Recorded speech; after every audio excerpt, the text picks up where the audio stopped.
God cannot get tired. ఆయన ఎప్పుడు అలసిపోయే దేవుడు కాదు దైవజనమా.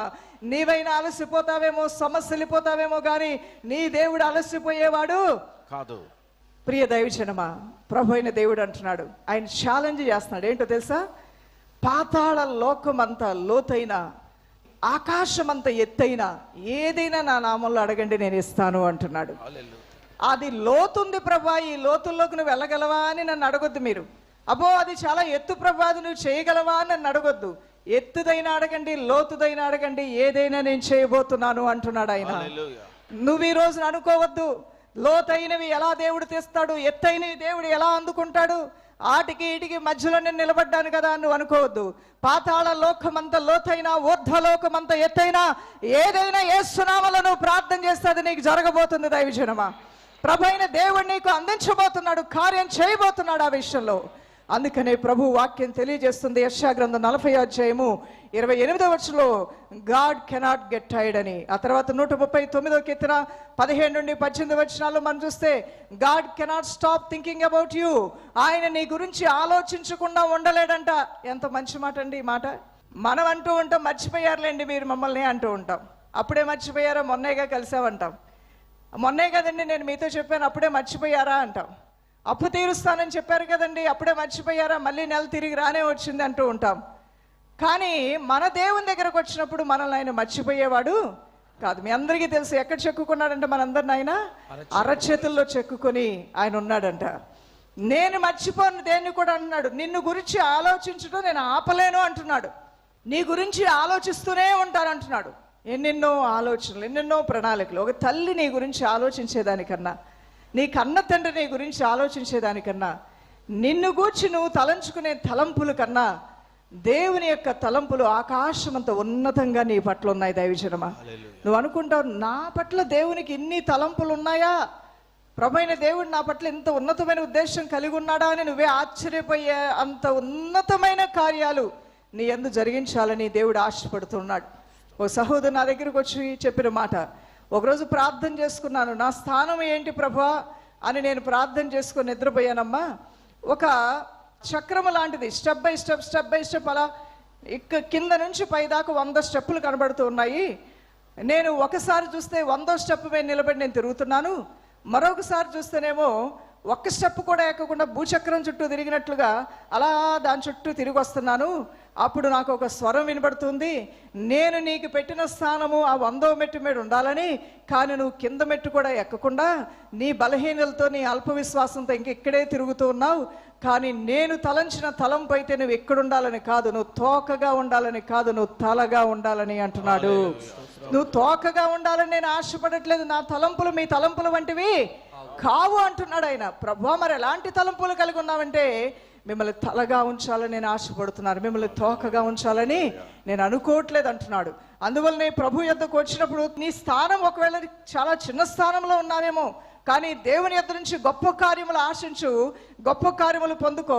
ఎందుకంటే నీ యొద్దకు వచ్చే దేవుడు, నీ సహాయం చేయాలనుకునే దేవుడు, ఆకాశ మహాకాశమును సృజించిన దేవుడు. ఆయన పాదము పెట్టడానికి భూమి సరిపోదంట, ఆకాశం సరిపోదంట ఆయన కూర్చోడానికి. అంత గొప్ప దేవుణ్ణి మనం సేవిస్తున్నాం ప్రియ దైవజనమా. ప్రార్థన చేస్తున్నప్పుడు అయ్యో ఇది అడగొచ్చు అడగకూడదు, ఇది జరుగుద్దో జరగదు, చేయగలడో లేదో, లేకపోతే దేవుని దగ్గర ఇలాంటివి కూడా నేను మొరపెట్టడానికి ఆస్కారం ఉందా అనే తలంపుల్లోంచి నువ్వు బయటికి రావాలి దేవుని బిడ్డ. ఒక్కసారి నీకు బ్రేక్ త్రూ వచ్చిందంటే ఊహకు మించిన కార్యాలు దేవునితో నువ్వు మాట్లాడటం, అడగటం ప్రారంభిస్తావు. ఊహకు మించిన కార్యాలని, తలంపులకు మించిన కార్యాలని నువ్వు అడగటం ప్రారంభిస్తావు. మార్తా మరియా ఉన్నటువంటి స్థలానికి ఇజ్రాయెల్ దేశం వెళ్ళినప్పుడు వెళ్ళాం. లాజరు, వీళ్ళ ముగ్గురు కూడా ఒకే తల్లికి పుట్టిన బిడ్డలు. అక్కడ ఎంతో చక్కగా ప్రార్థనా హాల్ ఉంది, ఆ కొండనే చెక్కారు. ఆ కొండ, ఆ వాతావరణం, అక్కడ ఆయన సమాధి చేపట్టడం, ఇల్లు చూస్తే చాలా పెద్దది, వెరీ రిచెస్ట్ ఫ్యామిలీ అంట. ఆ స్ట్రీట్లోనే, ఆ వీధిలోనే ఈ లాజరు, మార్తా మరి యొక్క కుటుంబము చాలా ధనవంతుల కుటుంబం అంట. ఈ ధనవంతుల కుటుంబం కూడా ఎప్పుడు ఏం ఆశపడేవారంటే యేసుక్రీస్తు ప్రభువారు వారి ఇంటికి రావాలని, వారి ఇంటికి వచ్చి కొంత విశ్రాంతి తీసుకొని అక్కడ ఆయన బోధ చేస్తుంటే మరి అందరూ వినే విధంగా సౌకర్యాలన్నీ కూడా వారు కల్పించేవారంట. ఆ రోజుల్లో యేసుక్రీస్తు ప్రభువారు వచ్చినప్పుడు ఆ ఇంటికే వచ్చేవాళ్ళు. ఆ ఇంట్లో ఒక అసంభవము అసాధ్యము అనుకున్న కార్యాన్ని దేవుడు సాధ్యపరిచాడు. దేవునికి మహిమ కలుగును గాక. ఏ ఇల్లు అయితే యేసు ప్రభువారిని ఆహ్వానించిందో ఆ ఇంటికి ఒక పెద్ద సమస్య వచ్చి పడింది. ఆ పెద్ద సమస్య నుంచి దేవుడు విడుదలిచ్చాడు. నిజమా కాదా దైవజనమా? అవును. ఆ ఇంట్లో ఒక మరణం సంభవించింది. 3 రోజులు ఆ యొక్క శవం సమాధిలోనే ఉంది. నమ్మితే నా మహిమను చూస్తావని ఇంటి వారికి చెప్పి దేవుడు బయలుదేరాడు. లాజరు లేచి రానగానే ప్రేత వస్త్రాలతో బయటకు వచ్చాడంట. చప్పలు కొడుతూ దేవుడు నామని మహిమ చెల్లిద్దాం. సమాధి చేయబడిన స్థితి. సమాధిని కూడా తెరిచి దేవుడు ఒక జీవాన్ని ఇవ్వగలడా? మోడుబారిన జీవితాలను కూడా సర్వశక్తి గల దేవుడు చిగురింపజేయగలడా? జవాబు మీ దగ్గరే ఉంది. ఏం చెప్తారు మీరు? మీరే చెప్పాలి. చేయగలడు. చేయగలడా లేదా? అవును. మోడుబారిన జీవితాలను యేసయ్య చిగురింపజేయగలడా లేదా? నీ ఖాళీ పాత్రలను నూనెతో నింపగలడా లేదా? నీకున్న రోగమును యేసయ్య స్వస్థపరచగలడా లేదా? నీకున్న కష్టమును తీసివేయగలడా లేదా? హల్లెలూయా. నిశ్చయముగా ఆయన తీసివేస్తాడు దైవజనమా. మరొక వచనం కూడా మనం చూద్దాం. ఇర్మియా గ్రంథం 31వ అధ్యాయము 3వ వచనంలో మనం చూసినట్లయితే God cannot stop loving you. ఆయన నిన్ను ప్రేమిస్తూనే ఉంటాడు. నువ్వెంత వద్దనుకున్నా, నువ్వెంతగా దేవుని సంచి పారిపోవాలనుకున్నా, నువ్వెంతగా కాదనుకున్నా, ఒక్కసారి ఆయనతో నీ బంధము ముడిపడిన తర్వాత అది బలమైన బంధముగా అవుతుంది. నీ మరణ పర్యంతము నేను విడవుక, ముదిమ వచ్చే వరకు, తల వెంట్రుకలు నెరిసేంత వరకు ఈ ప్రేమ బంధముతోనే దేవుడు నిన్ను ప్రేమిస్తూ ఉంటాడు. హల్లెలూయా. ఈ దేవుని యొక్క ప్రేమ ఆరిపోయే ప్రేమ కాదు, చల్లారిపోయే ప్రేమ కాదు. అగప్పేలో నిస్వార్థమైన ప్రేమ, శాశ్వతమైన ప్రేమ. నిన్ను ఈ రాజ్యంలో నుంచి, అనగా ఈ లోకం అనే ఈ రాజ్యం నుంచి పరలోక రాజ్యంలో తీసుకుని వెళ్ళి నీ కొరకు ఏర్పాటు చేయబడినటువంటి ఆ నిత్య నివాసంలో నిన్ను కూర్చుండబెట్టేంత వరకు కూడా దేవుని ప్రేమ నిన్ను వెంటాడుతూనే ఉంటుంది దైవజనమా. ఎవరైనా నిన్ను ఈ మార్గ మధ్యలో, ఈ జీవిత ప్రయాణంలో, ఈ లోకంలో మనం యాత్రికులము, పరదేశము కదండి. ఈ జీవిత ప్రయాణంలో కొందరు రావచ్చు, కొందరు పోవచ్చు, కొందరు విడిచిపెట్టచ్చు, కొందరు మరణించవచ్చు. కానీ ఏ దేవుడైతే నీ జీవితంలోకి వచ్చాడో ఆ దేవుడు నిన్ను విడవడు, ఎడబాయడు. విడువని ఎడబాయని దేవుడు ఆయన. ఆయన ఎప్పుడు నీతోనే ఉంటాడు, నీలోనే ఉంటాడు. ఇంకొక వచనం ఇర్మియా గ్రంథం 32వ అధ్యాయము 17వ వచనంలో మనం చూసినప్పుడు God cannot take on a job he cannot handle. ఆయన చేయలేని పని ఏమీ లేదు. అమ్మో నా వల్ల కాదండి, ఈ పని నా వల్ల కాదండి, నేను చేయలేనండి అంటారు. ఈ ఉద్యోగం నేను చేయలేనండి, నాకు కొత్త అండి అంటారు. ఈ బిజినెస్ మాకు అనుభవం లేదండి, ఇది మేము చేయలేమండి అంటారు. ఈ రోజున ఈ సర్వోన్నతమైన దేవుడు చేయలేదంటూ ఏదైనా ఉన్నదా? లేదు. కుటుంబాల్లో సమస్యలు వస్తే ఆయన పరిష్కరించలేడా? నీ పిల్లల జీవితాలను ఆయన బాగు చేయలేడా? నీ ఆర్థిక స్థితిగతులను ఆయన బాగు చేయలేడా? నీ జీవితంలోకి వచ్చిన శత్రు బలం అంతటి మీద ఆయన నీకు జయం ఇవ్వలేడా? నీ స్థితిని ఉన్న స్థితి నుంచి ఉన్నతమైన స్థితిగా మార్చలేడా?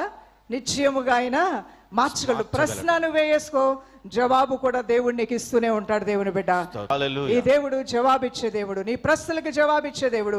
మరికొన్ని వచనాలు మీరు రాసుకోవచ్చు. అపోస్తల కార్యములు 10వ అధ్యాయము 34 నుండి 35వ వచనం వరకు చూసినప్పుడు అరమరికలు లేనటువంటి వాడు, వ్యత్యాసాలు చూపినటువంటి దేవుడు, విధవరాలను లేదు, తండ్రి లేని బిడ్డ లేదు, అందరినీ సమానంగా ఆయన ప్రేమించేవారు, అందరినీ ప్రేమించే దేవుడిని మనం కలిగి ఉన్నాం. 2 కొరింథీయులకు రాసిన పత్రిక 2వ అధ్యాయము 14వ వచనంలో మనం చూసినప్పుడు ఆయన గొర్రెల్లో ఏ ఒక్క గొర్రెని కూడా ఆయన పోగొట్టుకోడు. అవును, నా గొర్రెల కోసం నేను ప్రాణం పెట్టాను అన్నాడు.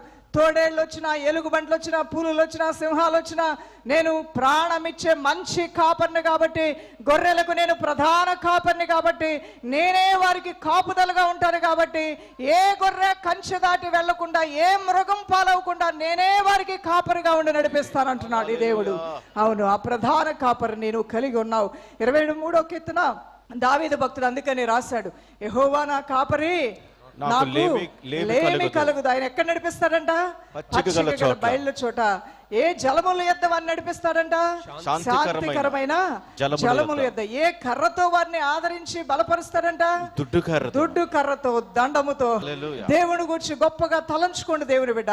నీ సమస్యలు చిన్నవైపోతాయి. నీ దేవుని గురించిన ఆలోచనలు నీలో గొప్పవయ్యే కొలది కూడా నీకున్న సమస్యలు ఒక చిన్న ఆవగింజంత అయిపోతాయి నీ జీవితంలో.